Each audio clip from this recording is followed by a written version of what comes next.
All right, welcome to Sales Development Secrets. My name's Steve. I'm hosting today, like every week, I guess. But excited today to have Michael. And Michael, how do I say? I'm not gonna. It's fine. I've got a simple last name, but everybody's afraid to say it. Yours isn't that complicated, but it's like, is it Curson? It is. Yeah, you got it. Okay. Yeah, Yes. nailed it. I'll take it. I'll take it. I should just like owned it. Michael Curson. Michael, thanks for joining us. Everybody always does introductions on podcasts. I say you know yourself better than I do. So yeah, why don't you share a little bit about what you're doing, who you are, Sure. and yeah, we'll dive into it. Sure. I'm Michael Curson. I'm the co-founder and head of go-to-market at First Touch. Um, Two-time entrepreneur. So this is my second company. My first company was a hard seltzer company. We were the third hard seltzer company. So went from the beverage space to technology, and now again working on First Touch, and basically our platform helps businesses operationalize social and LinkedIn inside of HubSpot. So we allow companies to basically use all of their internal data, stitch in LinkedIn, right? We have our own UI as well to do more advanced plays, but essentially we help businesses run a social first go to market. And Yeah, it's been a really interesting year. We repositioned at the beginning of this year, and things have really started to materialize. So over the last 90 days, put on like 120 customers, 35 plus HubSpot solutions partners. So things are starting to come together, but have been through the journey over the last 2 years, as I'm sure you have as well. Yeah, A lot has absolutely. changed, and yeah, it's been interesting. So tell me, like, that's a huge shift to go from like hard seltzer to to tech. Uh, what was I mean that was whiplash, like walk through that story just a little bit briefly if you would. I'm Sure. curious. Yeah. So I'll give you the long story short, but it might be medium. So I'll uh, take it. started brewing beer when I was in high school. So instead of getting a fake ID, my friend Neil and I, and Neil was really the brew master. I was really like the helper. But we Uh-huh. started brewing beer when we were in high school, got all the ingredients, made a little brew setup, and we got pretty good at it. And, we'd bring the beer to parties and whatever. But in college, I was at Babson College, and this was my junior year, it was like 2016, 2017. And we saw this little company out of Connecticut called Spike Seltzer launch, and we said, wow, that's really interesting. Like, that's an interesting category, right? It was for like the more health conscious consumer. It's basically Sure. like vodka soda in a can, at that time, a bottle. And we were like, oh, we should like try to make this. And so we started dabbling around, and we got it to a point where it was pretty good. And we were like the local real fruit version. So put together a business plan, wrote 25-page business plan. There was no AI back then, so that was just like You crazy. actually had to type it I with the typed it. keys. I typed it with the keyboard, and crazy. Also, look, people were like, "Wow, this could have just been a slide deck," and I was like, "Well, I didn't know that." So the long story short, there is that you learned a ton, right? So we ended up launching that product. Took a few years off of college, got it distributed into like 500 locations. I did all the go to market, fundraising, distribution.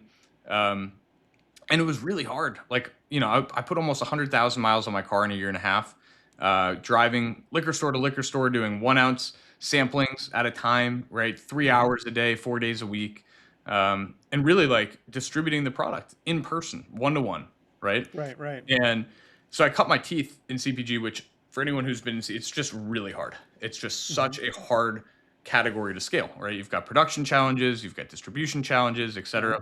Right. And It so looks like such a good idea when you're coming up with the idea in the dorm room, though. And it was good. I mean, we Yeah. we It sold seems a so five. simple, though. That's what I mean. Like it's It not a bad seemed idea. It's just simple. Like, right. oh, put Yeah. a beverage in a can. It's like, oh, well, now you got to do all the raw material sourcing, and then you have to do the co-packing. And our co-packer was in the Netherlands, which was a big part of the problem. So we had an international supply chain, shipping to Wisconsin to batch it up, and then shipping to Boston to distribute and sell it here. So long story, that business didn't end up working out. Hmm. A lot of it had to do with our supply chain and cash flow. So learned a ton in those 4 years as like an entrepreneur. This didn't take any money from my parents, not that they would have invested anyway, but like really kind of figured out how to build a business. Hmm. And when that didn't work, I was like, well, I would love to get into an industry where I don't have to deal with supply chain issues. And so that brought me to technology, Right. a little bit more scalable, right? Still challenges, but scalable. Yep. So I joined Klaviyo as a BDR. Um, that 4 years of entrepreneurship did not propel me further and it didn't propel me as far as I thought it would. I thought maybe I could at least be an AE, but no. And I'm so fortunate looking back that I became a BDR because I got to learn what it's like to build pipeline, what it's like to try to build relationships, not for myself, but for a business, right? And so the through line of all of this, and I think, actually relevant that it's brought up is LinkedIn was always the vehicle for me in my life of how I built relationships online for business. So it's how I built my first company. It's how we got advisors. It's how we got investors. It was really like the core of how we built relationships with people that could help us. Same thing at Klaviyo. So I was one of the first BDRs to like basically lean extremely heavily on LinkedIn. Everyone else was doing email and cold calling. I was like, I'm just on LinkedIn all day. And people would, like managers would come to me, especially early, like, Michael, it doesn't seem like you're doing very much activity. You're not really doing anything. And I was like, no, Right. I'm doing a lot. Like, I'm on LinkedIn all day. Look, like, and I'd share my screen, look at these DMs and look at all Yeah, these but that's just messages. social media. I mean, come on. When they saw it, they were like, okay, but they're like, we can't track any of this. We don't know what you're doing all day. Right. Yep. And I'm like, that's a problem, right? Ultimately, like I ended up doing well. I was like a top 3 BDR at the company, ended up becoming the top account executive at the company. But all of the work that I was doing was completely invisible to the business. And so I always had this in the back of my mind, like, developing these relationships on LinkedIn, it's totally invisible to the business. That's a real problem, right? Right. Yeah. And so when Absolutely. we went to go build First Touch, the whole thesis behind First Touch was create connection, not contact, right? And there's a place for all different types of tooling, and they all live at different layers in the funnel. But for Sure. us, it was like, how can you get the most value?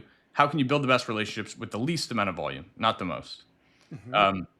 And so we built this platform around helping businesses operationalize social. And that's a combination of automation, agents, and human in the loop for really important tasks. So that's kind of the story in a nutshell of how we got to where we are today. I love the fact that you, as a business owner, became an SDR or BDR, or I mean, it's the same thing. Yeah. And it's similar. I was a financial advisor for 10 years, and left that industry, got into tech, and started as an SDR. And I think, I'm sitting there like, wait a second. I used to wear a suit and cufflinks, and like, I had my spot downtown where I park. It's like, and now I'm one of the guys, that are, and I'm so glad I did because it was a great way to cut your teeth, to learn the vocabulary, to learn how to work hard in there. Yeah, and so the fact that you did that, like it just rings true to my heart there. And then you went about it kind of the way that it worked for you. Right. So yeah, we talked a little bit. I mean, it was funny. I was telling you a little bit about some of the funny LinkedIn posts that I've done over there, and it seems like one of the things you see on LinkedIn a lot is that like everything is dead. Like everything is dead. Cold calling's dead. Emailing's dead. Social selling's dead. SDRs are dead. They're going to be all replaced by Claude. Like when you said the AI SDR is dead, right? Not quite like that, I don't think. But like, what are you saying is really dead, and what's working? Yeah. I think you're right. I think LinkedIn is kind of an echo chamber, and I think everyone's just chasing awareness, right? And by making bold claims, you build more awareness, whether it be positive or negative. I don't know. I think what's dead. Um, what's dead is mass cold outreach completely. And I don't care what channel it's on. I don't care if it's the phones. I don't care if it's email. I don't care if it's LinkedIn. What worked 5 years ago, right? Load up a list and blast it. It worked okay. But I think fundamentally it's completely changed, right? And I think the reason it's changed is not maybe the reason that everyone else thinks or Okay. talks about. I think a lot of people talk about, oh, well, email deliverability has gotten harder and the email filters have gotten harder and the phone filters have gotten harder. I fundamentally don't think it's a technology problem. I think it's a where do people spend their time problem. And Okay. where I think people spend their time now has shifted. And just look at your own day, right? And I look at my own day, like my time has shifted significantly too. I spend my time primarily in two places. Spend my time in AI, talking to AI, learning, executing from a terminal, whatever it may be, right? And then I spend my day on LinkedIn, learning, connecting with people, right? And that's where I choose to spend my time. But I'm really not spending my time answering cold calls. I can't tell you the last time I answered a cold call. I'm not Mhm. spending my time in my email inbox.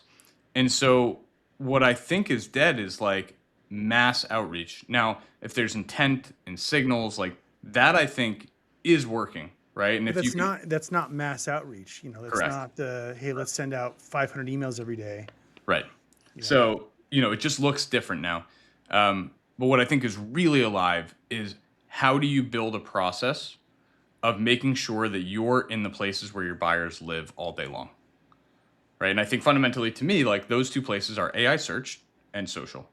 And so, how do you show up in social? And how you show up in social also determines how you show up on AI search because AI is reading all of this social chatter that's happening across LinkedIn, Reddit, YouTube, etc., and it's determining who's the best X for Y based on what it's reading in those conversations and channels. And so, to me, it's why we've made a massive bet on social because we believe that that's the engine that powers AI search, and it also happens to be the place where humans become aware of things. So the fundamentals of how we think about go to market now, our opinion is social first go to market is the best way to build awareness in the market, capture, qualify, and convert that awareness into conversations, and ultimately get people to champion you on social as well. When we spoke before, you said something that actually really surprised me because everybody I've ever talked to about social selling is like, hey, you need to put really good content out there, really amazing posts. Start with these posts, focus on like strategizing what you're going to post every day, make it controversial, make it edgy, make it whatever. Say something's is dead. Yeah. That's the number one thing right there. But like, you get what I'm saying. Yeah. And you took a different angle from posts. And not that those aren't important, but like, talk a little bit about that because I think Yeah. that's important. So it depends who you are, right? Like, and it depends what your company sells and who their ICP is. So my fundamental opinion is the people who have the best ability to create content at a company are the people that have that lived experience and problem, and that other people that are buying that solution are going to resonate with. So the executive team is kind of like a no-brainer, right? Every executive team should be creating content and awareness for their business. They're in an authoritative position. It makes sense.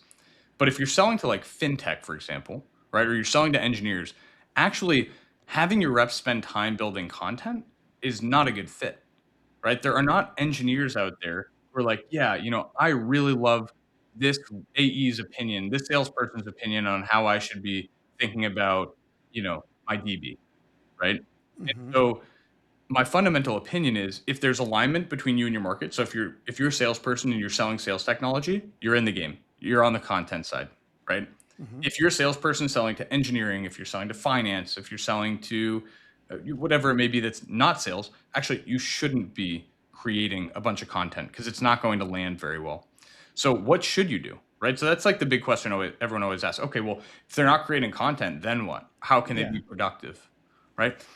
The way to be productive as a rep, if you don't have content market fit, is to comment, is to create one-to-one awareness with the people that you want to connect with and talk to. And that fundamentally looks very different than I think what most reps have focused on, which is email and phone for the last 15 years, right? And my opinion is if your audience lives on LinkedIn, and that's a big if your audience doesn't live on LinkedIn, this is completely, throw this away. It doesn't matter to you. But if Mm-hmm. your audience lives on LinkedIn, and by the way, engineers live on LinkedIn, finance people live on LinkedIn, there's 1.3 billion LinkedIn users, 300 Mm-hmm. million of them are active, then you should be commenting all day long. You should be sending 30 to 40 comments a day, and you probably shouldn't be focused on the email, right? Like I actually think the machines can do a whole lot better job on the email side. Um, Sure. and so with that in mind, what does that actually look like? It looks like being a human in the comments. Don't use AI. Go tag people in things, right? Go find 10 thought leaders in your industry that have really great stuff to say that people do respect their opinions of, that people, in your industry do care about and want to learn from, and use their comment section. Hey, Steve, I just saw this post from, Lemkin, right? I thought you might find it interesting. He's talking about this shift in the market and just thought you might find it interesting. I'm selling you nothing, right? All I'm doing is connecting dots.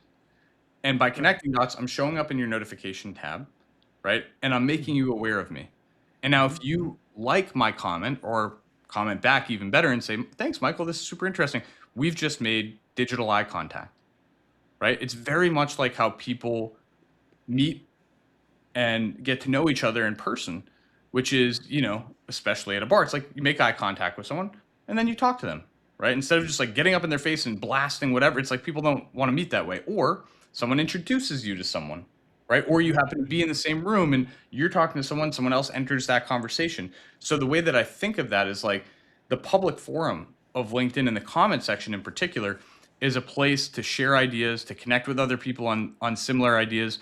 And you don't need to pitch yourself to do that. You just need to connect one person with something that they might care about and be the person in the middle of that potential learning or relationship building opportunity. And by doing this in public, it compounds. So every comment you make compounds and shows up in other people's feed. And as you go through this process methodically, week over week, month after month, you end up building connections, right? So when I connect with someone after commenting, whether I be tagging them together, I'm never pitching anything in the comments. The accept rate tends to double. So from about 25% to 50 plus. And the reply rates also tend to double from like 7.5% to 15% plus. And so you're warming up this engine in public. People are becoming aware of you. They're creating familiarity with you and other people in their industry that they're seeing you interact with in the comments section, especially when someone likes or comments back on a post. Right. And you end up becoming a known entity without creating one piece of content, zero. And so I think that's the shift that, if I'm a rep and my audience lives on LinkedIn, that's like the first place that I'm going to go to build that initial awareness. And then I think after you've built that initial awareness and you've started to use LinkedIn as a channel, that's where email and calling can really be layered in. Like, hey, Steve, I just commented on a post and we just connected on LinkedIn. Like, open to finding some time to chat. It just warms up everything that you do behind it. Right. But the first piece is you have to make people aware of you because people don't want cold. People just don't want cold these days. It's funny. I remember when I first got on Twitter, like years and years and years and years ago, and I'm posting stuff out on Twitter, but like if you're not connected to anybody, who cares? It's like you're just screaming it out there. Yeah. And to the point is, it's not about the posting out on what was formerly known as Twitter back in the day. It's about engaging with people and being human in the comments. And I love that. I really do. I love that. And I love the comment, the digital eye contact, because I think about going back to college, college days, you're sitting at a party, you're at a bar, and like you see someone, and first thing you do is you make eye contact with them, and then you start talking, and it makes that transition makes so much sense in that context. But in sales, it's like they looked at me, pitch, right? And right. Or they didn't look at me, pitch. Right? Yeah. Yeah. It's like tap on the shoulder. Hey, I'm right here. Hey, I'm right here. Hey, listen. Right. And it has the same reaction. Why would we think it's any different, in the business world than when we were in college, at the college dive bar? I mean, it's the same thing.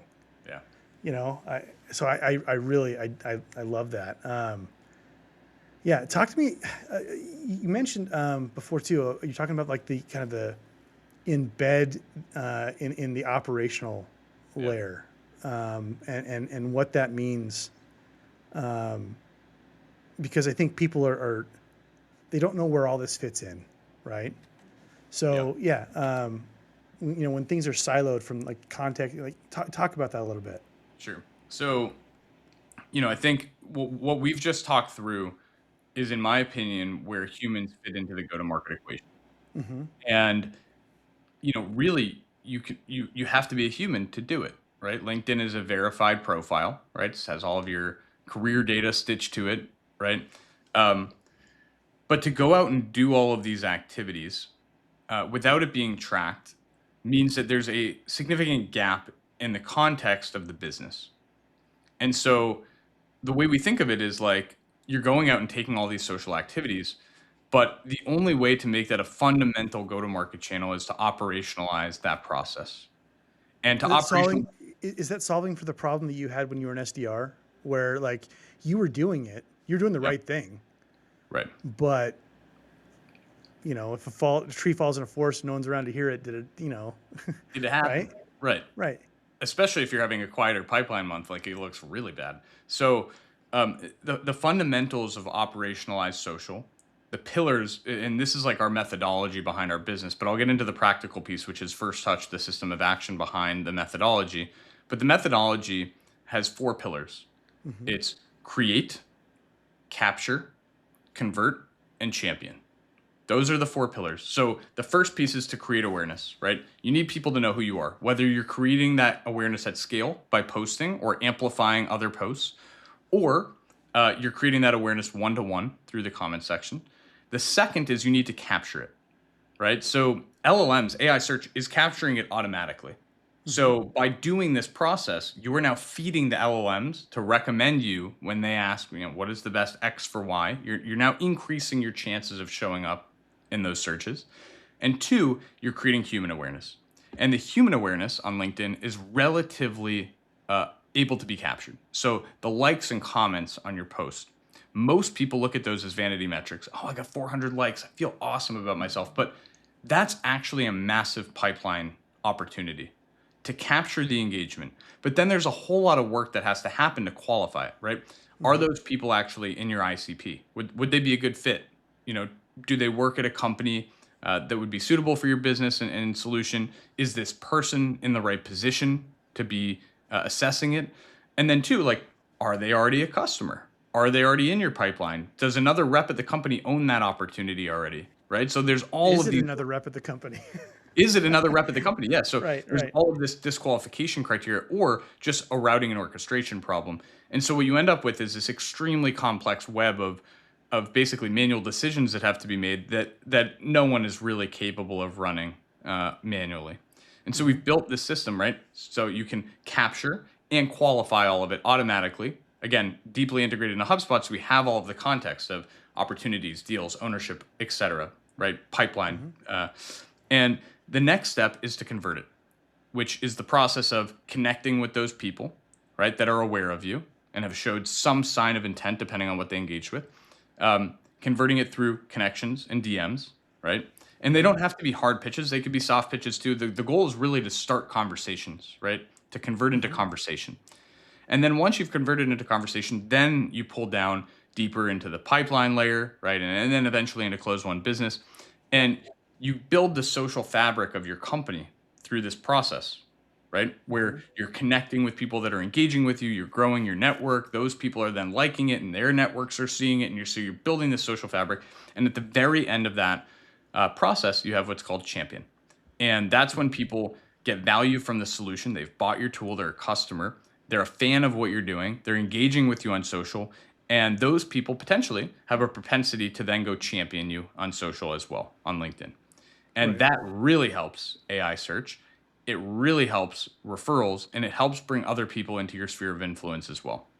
And so the real goal of the first three pillars is to turn the value ladder on its head and actually get people to go do that work for you. An example of a company that's done this amazingly well is Clay, Hmm. right? They Hmm. created their own content, they created a sphere of influence, they got all these clay agencies around them that then went out and basically were an army of content that said, Sure. look at this amazing stuff. And it just drove this massive engine of awareness, basically a freight train. Right. And we can see in the market how that's impacted the business. I believe that they have run an excellent social first go to market. However, they haven't captured all of that. And I would argue that they maybe haven't operationalized it fully. I'd say there's a lot of juice left to squeeze in that process. And so, First Touch is really the system of action to help businesses operationalize social, which means Hmm. make it automated plus human in the loop, right? Which means track and attribute all that data so you can see the exact impact that everything you're doing, all the way from the rep to the executive, can be measured against meetings booked, pipeline, and close won deals. And before our platform, that was just not possible. And so that's what we've really Right. built, is the system of action to operationalize social. It's interesting that, like, I've worked with other companies with other tools that I won't name the other tools, but it was all about like, hey, automating, here are curated posts, just go ahead and hit this button and we'll post it to your LinkedIn automatically, taking the human out of it, right? Yep. And what you're advocating is the exact opposite, but it's I guess the question I'd have is like, okay, I can see these day-to-day activities that I'm doing. What are the things that I should be watching for to say, okay, you've got traction. Like this is worth it. It's working. Yeah, so we look at it two different ways. You, so the first piece is, the first step of the process is to install this system of action into the nucleus of the business, right? Into the internal data set. So you start with your deepest sphere of influence, the people that you're meeting with, the people that are showing up to your webinars, the customers that you already have, right? And building this fabric internally, like the warmest possible people in your company's network, right? Hmm. And you think of like the TAM, it's like you should have everyone who's already deep in your sphere of influence connected with you and helping escalate and elevate the impact that you're making on social. So that's like the first step. So we connect into, a demo request form or signups or website visits or form downloads or webinars, etc. And you should be connecting with all of those people and also DMing them about these things and staying top of mind. So that's like step one. Now, a great way to measure the impact of that. Let's say, for example, you have a demo form on your website, right? Hmm. And you have about a 60% show rate on meetings, or call it a 60% conversion rate from form fill to booked meeting. Well, what about the Hmm. 40% that's like really high intent bucket, but has not booked a meeting? That's a great process, a great part of the process to install First Touch into, which is going out and building the social fabric. Because now you're staying top of mind. They're seeing you in the feed. They're seeing your posts. You have the capability to DM them, whether it be automated through our platform or human in the loop through our platform. And what we've seen is, with companies that are using us, let's say that number is around 60%, we typically see about a 50% increase in conversion to book meeting. So that's a really clear number where it's like before First Touch, after First Hmm. Touch, right? Yeah. Conversion increase, book meeting. As you move a little bit further down the funnel, this could also be webinar attendance or webinar attendee to book meeting, Yeah. right? You start to like layer it on, and then you start to think about net new. And the way we think of net new, and this is different for every company, but we build a lot of content on LinkedIn and we get a fair number of likes and comments on them. And so the process of capturing that awareness, qualifying it, and converting it is generating hundreds of net new opportunities for us. And our platform is capturing it and turning them into records in the CRM. So contact records Hmm. and company records, and then stitching all that data to it to say, here's the number of net new leads that First Touch brought in that were perfect ICP that were aware of you. And here's how many of them converted. And these were the actions that happened on social that got them there. I love that. I love that. And I love, I'm a big proponent. We were talking about it, like how much we use AI. We're in AI all day long. Yeah. And I like that you're using AI for the part that it's good, for the research, the bringing data together, but it's still about that human to human interaction, and you're using AI to enable that, which is what I've said for a long time. Like that's what AI is going to allow us to do. It's less putting notes in CRM and more like you and I having a conversation. Right. That's the beauty part about what the technology is going to allow us to do, and you're showing kind of a demonstrative way to do that with social, which I'd argue is a place where most people using AI are doing it the wrong way, Yeah. right? They're Let's just like, let's talk about the wrong way, yeah, because the wrong way is actually really destructive right now. And I won't name names in terms of other companies that are in the space, but the majority of the companies in the space are completely siloed from the internal context of the business, right? And hmm, they're loading in lists and they're treating it like cold email. It's a hmm, list and they just send out connects and DMs, fully automated, right? Same message to everyone. And those connect rates are declining. and the accept rates are declining. And what we've started to see happen over the last month or so, this has been around for a while, but it's really accelerating now. If you click accept on a bunch of your connection requests, you'll start to get some warnings. So like I've been accepting, and then I'll go to Yep. accept and say, Yep. warning, do you know this person? Basically, like, be careful accepting this. They're going to blow you up, right? Yep. And my fundamental opinion there, and this is again an opinion. This is not necessarily fact, right? There's no articles about this yet, but Yet. I believe it has to do with health score. So like, what is your connection rate, right? If you're sending out 1,000 connections, you're only getting 50 accepts. If you're sending out 500 DMs, you're only getting 10 replies. Like fundamentally, I think a lever that LinkedIn has is they'll just start to reduce your impact on the platform, and they'll start to basically silence you. And the problem is, if you get your LinkedIn silence, then what?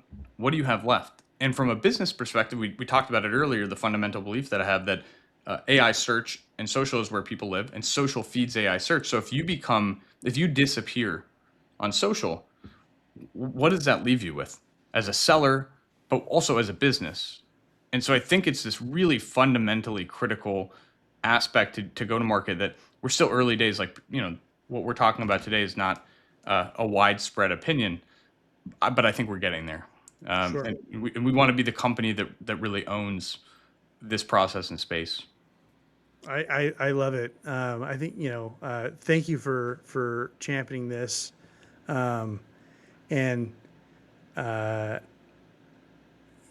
can tell you it's always, it's encouraging and disheartening at the same time when I send someone a LinkedIn message and they're like, is this an AI? I'm like, is my writing so bad? When I send someone a message that I sound like an AI, like, but also like, yeah, I'm 100% real. This is real me. Let's talk. Yeah. And there needs to be more of the real human stuff. And I love how you guys are doing it, because you're the best of both worlds.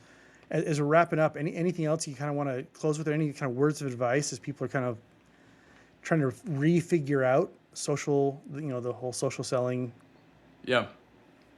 My general opinion and advice is you can start small and expand into it, right? So start with small, simple, easy use cases that are internal to the business. It will actually improve the health score and SSI of your team, right? It's connecting with the people that are already in your sphere of influence. It's connecting with all of your customers. It's connecting with the people that are booking demos. It's connecting with the folks that sign up. And that will allow you to create an audience that's already engaged with you, that already uses your product or is deeply considering it. And those people are going to see your content, and they're going to be driven down the funnel, and you're going to continue to be top of mind without having to send an email, without having to check in constantly. So start small and start internal. I think for years and years now, it's all been about how do we stitch together everything externally, but think internal. And we've created a solution that allows you to do that very quickly and easily, and then do basically crawl, walk, run.